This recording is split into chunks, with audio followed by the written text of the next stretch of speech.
Hi.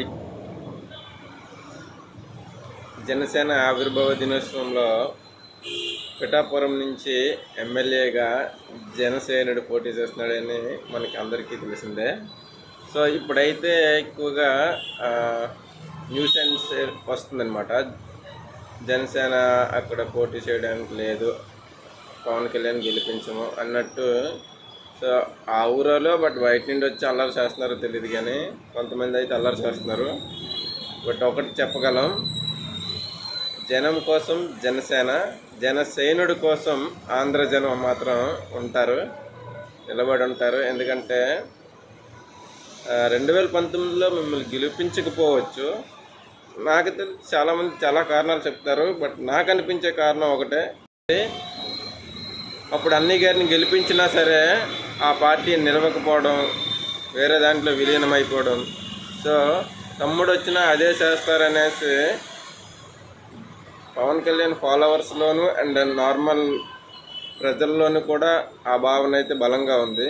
So దానివల్ల గెలిపించుకోకపోవచ్చు. But ఈ 2019 నుంచి ఈ 2024 వరకు మీరు చేసిన సేవలు, అది గెలిచినప్పుడు ఎలా చెయ్యాలనేది ఎవరైనా చేయగలుగుతారు. ఎందుకంటే మనం కష్టపడి సంపాదించుకున్న సొమ్ముని జనాల కోసం, కౌలు రైతుల కోసం, ఆపదలో ఉన్న ప్రతి ఒక్కరికి మీరు అందిస్తున్న ఈ సేవలు మాత్రం 24 సీట్లు అనుకున్నా, ఎన్ని సీట్లు అయినా సరే ఖచ్చితంగా మేము జనసేన వైపే ఉంటాము. అండ్ అలాగే జనసేన వ్యూహానికి ఎప్పుడు కూడా తల వంచి ముందుకు పోతుంటాం అనమాట. జనసేన చేసిన వ్యూహాన్ని మేము అంత బాగా అర్థం చేసుకోకపోయినా సరే మీ వెంటే ఉన్నామనేసి నెల్లిమర్ల నియోజకవర్గం నుంచి లోకం మాధవ్ గారిని గెలిపించి ఒక బహుమతిగా ఇస్తాము. మీ వెంటే ఉన్నామనేసి ఒక భరోసానైతే నెల్లిమర్ల నియోజకవర్గం నుంచి అందిస్తాము. అండ్ అలాగే పిఠాపురం నుంచి మీరు పోటీ చేసి ఘన విజయంతో గెలుస్తారు. దానికి మీరు ప్రసారానికి వెళ్ళకపోయినా సరే గెలిపించుకునే బాధ్యత పిఠాపురం జనసేన సైనికులకు అండ్ నాయకులకు మరియు కార్యకర్తలకు ప్రతి ఒక్కరికి ఉంటుంది. అండ్ అలాగే పిఠాపురం జనానికి ప్రత్యేకంగా మిమ్మల్ని గెలిపించుకునే బాధ్యత ఉంటుంది. ఎందుకో తెలుసంటే, ఎందుకంటే 2019 నుంచి 2024 వరకు మీరు ఓడిపోయినా సరే మీరు చేసే ప్రతి కార్యక్రమం కూడా అసలు వర్ణించలేనిదనమాట. ట్యాక్సుల ద్వారా వచ్చే సొమ్ము ప్రజలకి ఎలాగైనా సరే ఖర్చు పెడతారు.